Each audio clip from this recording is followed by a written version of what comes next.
जय हिंद दोस्तों, आप देख रहे हैं गुरु घंटाल। मेरा नाम प्रखर श्रीवास्तव है। स्वागत करता हूं आप सभी का। सबसे पहले आप सभी को मॉनसून की हार्दिक शुभकामनाएं। और दोस्तों, आज का जो हमारा टॉपिक है इस वीडियो का, जिसमें हम बात करेंगे भारत के संविधान के आर्टिकल 108 के बारे में। Today we are going to discuss about article 108 of Indian constitution, जो डील करता है joint session of Indian parliament के साथ। आइए शुरू करते हैं आज का सफर।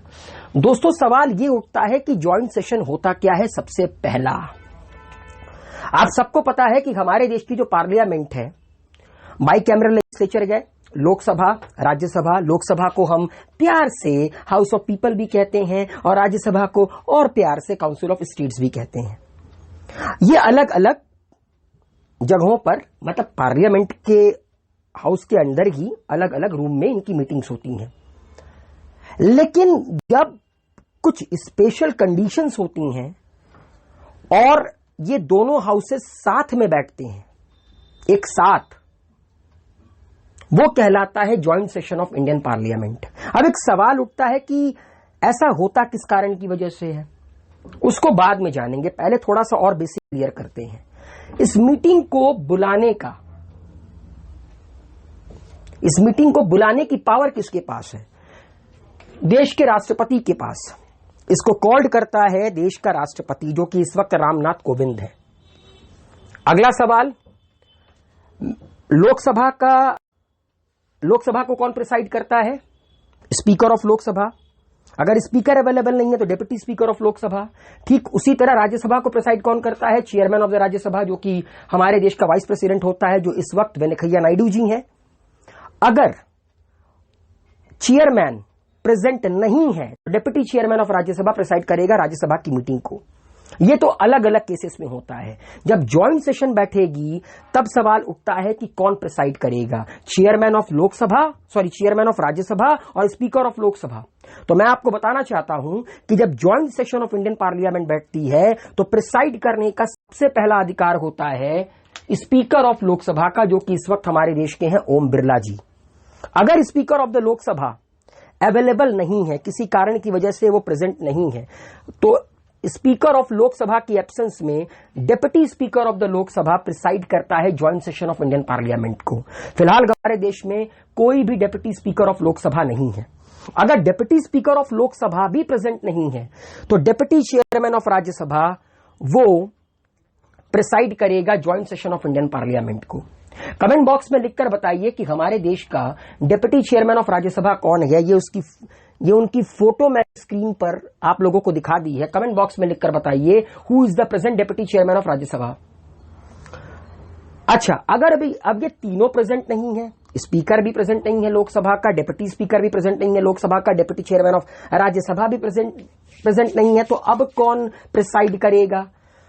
दोनों हाउसेस प्रेजेंट है, दोनों हाउसेस के मेंबर ऑफ पार्लियामेंट प्रेजेंट है। आपस सहमति में से करके किसी भी एक मेंबर ऑफ पार्लियामेंट को प्रेसिडेंट की कुर्सी पर बैठा दें उस particular session of joint session of parliament की मीटिंग के लिए, जो कि प्रिसाइड करेगा। तो याद रखिएगा, अगर speaker of the Lok Sabha, deputy speaker of the Lok Sabha, deputy chairman of the Rajya Sabha present नहीं है तो वो जो हाउस की ज्वाइंट सेशन है, वो जो हाउस की ज्वाइंट मीटिंग है, उसमें सारे के सारे मेंबर ऑफ पार्लियामेंट लोकसभा और राज्यसभा के आपस कॉन्सेंसस कर मतलब आपसी सहमति से किसी एक को उस पर्टिकुलर मीटिंग को प्रिसाइड करने के लिए चुन सकते हैं। और हां भैया, कोरम बहुत जरूरी है। कोरम क्या होता है? यूजुअली बोलचाल की भाषा में यूपी बिहार के लोग कहते हैं अपना अपना कोरम पूरा करो, निकल लो यहां से। लेकिन पार्लियामेंट की भाषा में टोटल मेंबरशिप का 1/10 मेंबरशिप प्रेजेंट होना जरूरी है अगर पार्लियामेंट की किसी भी मीटिंग की प्रोसीडिंग को आगे बढ़ाना है तो, चाहे वो लोकसभा हो, राज्यसभा हो, फिर चाहे वो ज्वाइंट सेशन ही क्यों ना हो। Joint session of Indian parliament की प्रोसीडिंग तभी आगे बढ़ेगी जब 1/10 ऑफ द मेंबर्स प्रेजेंट होंगे।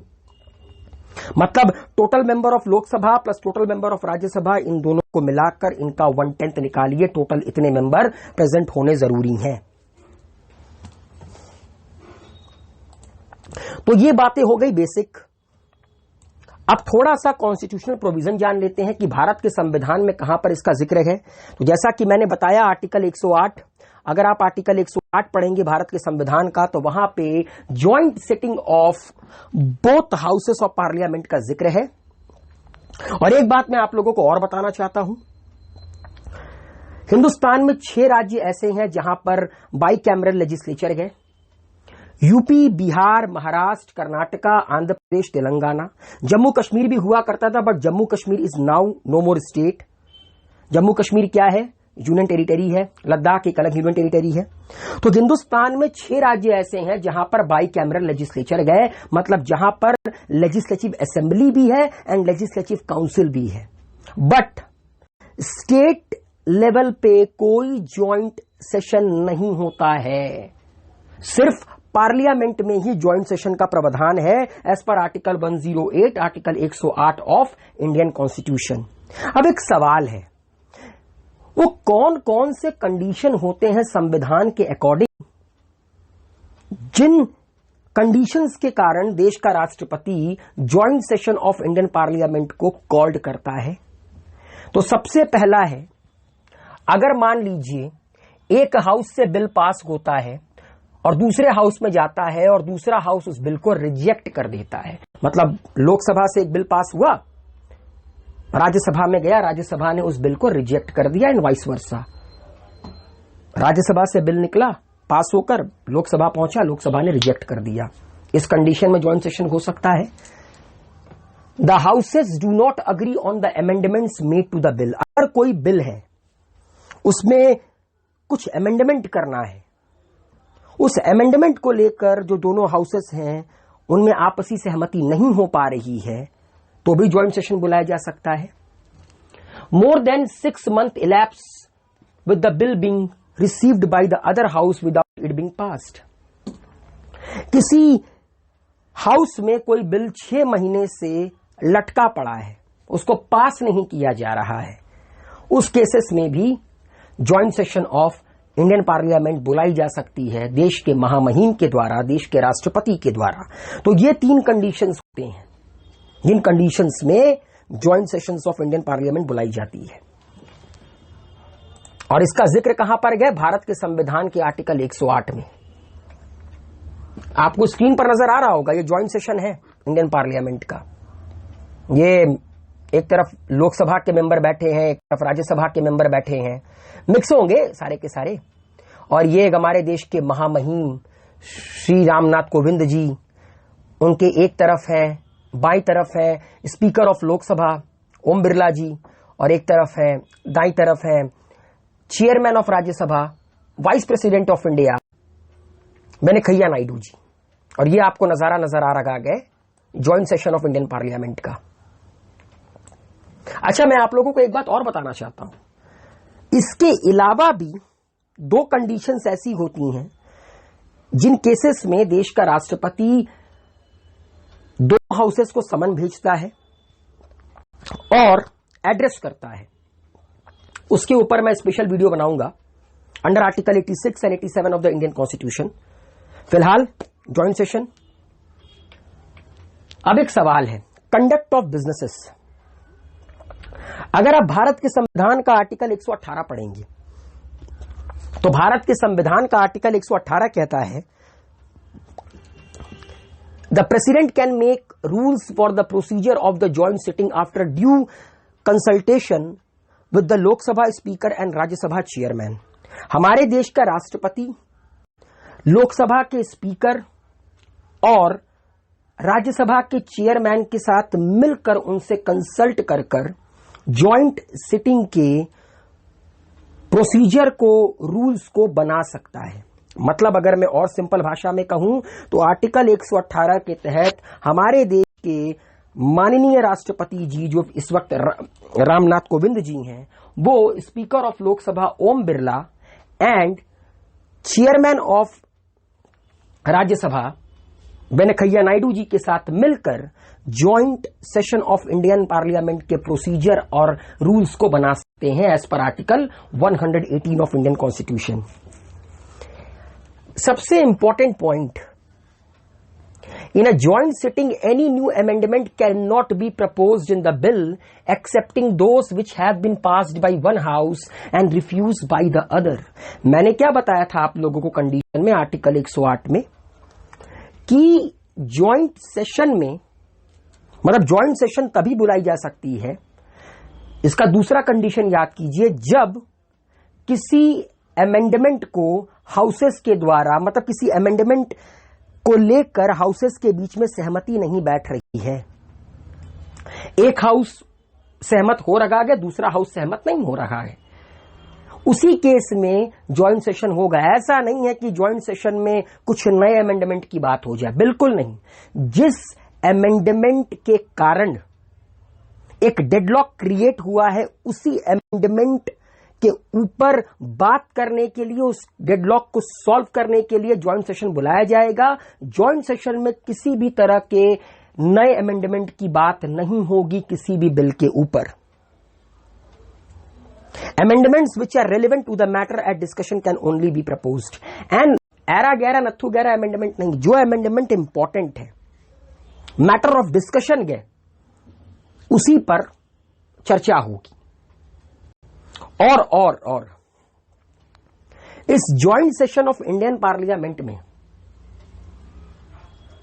जो भी बिल पास होगा वो सिंपल मेजॉरिटी के साथ पास होगा। सिंपल मेजॉरिटी समझते हैं?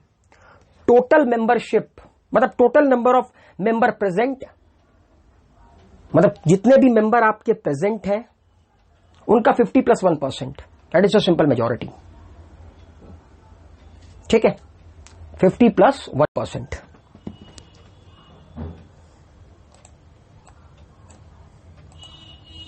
अब एक सवाल है, किन किन मुद्दों पर जॉइंट सेशन नहीं बुलाई जा सकती? देखो भैया, सबसे पहली चीज है, अगर भारत के संविधान के किसी पार्ट को अमेंड करने के लिए कोई बिल एज पर आर्टिकल 368 के अंडर रखा गया है, तो वहां पर कोई जॉइंट सेशन नहीं होगा। मतलब कि कॉन्स्टिट्यूशनल अमेंडमेंट बिल पर कोई जॉइंट सेशन नहीं हो सकता।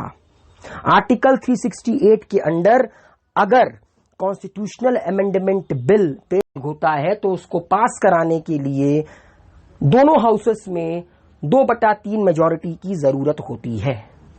And there is no provision for joint sitting in a case of a disagreement between both the houses. And point number 2, money bill. अगर आप आर्टिकल 110 पढ़ेंगे तो आप मनी बिल के बारे में जानने को मिलेगा। मैं इसके ऊपर एक सेपरेट वीडियो बनाऊंगा। एक सिंपल सा लॉजिक है, लोकसभा के पास मनी बिल के केस में ज्यादा पावर है। यूजुअली मनी बिल लोकसभा में ही प्रेजेंट होती है, राज्यसभा के पास मनी बिल पेश करने का कोई पावर नहीं होता। हां, मनी बिल लोकसभा से पास होने के बाद, ठीक है, 14 दिन के लिए राज्यसभा में जाती है। अब राज्यसभा चाहे तो उस बिल पर कुछ रिकमेंडेशन दे सकती है, नहीं देगी फिर भी 14 दिन के बाद वो बिल अपने आप रिटर्न माना जाएगा लोकसभा में। अच्छा, अगर राज्यसभा रिकमेंडेशन देती है लोकसभा को तो लोकसभा की मर्जी है, मानना है माने, नहीं मानना है मत माने। लेकिन इस केस में किसी भी तरह का ज्वाइंट सेशन नहीं होगा। तो ज्वाइंट सेशन 2 केस में नहीं होगा भैया। पहला, अगर अंडर आर्टिकल 368 भारत के संविधान के किसी पार्ट का अमेंडमेंट का कोई बिल है, नो ज्वाइंट सेशन, 2/3 मेजोरिटी से पास कराओ, खत्म करो दोनों हाउसेस से। मनी बिल पे तो सवाल ही नहीं उठता। तो उम्मीद है दोस्तों आप लोगों को आर्टिकल 108, जिसको हम लोग joint session of Indian parliament कहते हैं, समझ में आया होगा, मजा आया होगा वीडियो को देखकर। वीडियो को लाइक, शेयर, कमेंट कीजिए, गुरु घंटाल को सब्सक्राइब कीजिए, बेल आइकन के बटन को प्रेस करना ना भूलिएगा। हेल्दी रहिए, सेफ रहिए, मस्त रहिए। Happy monsoon again.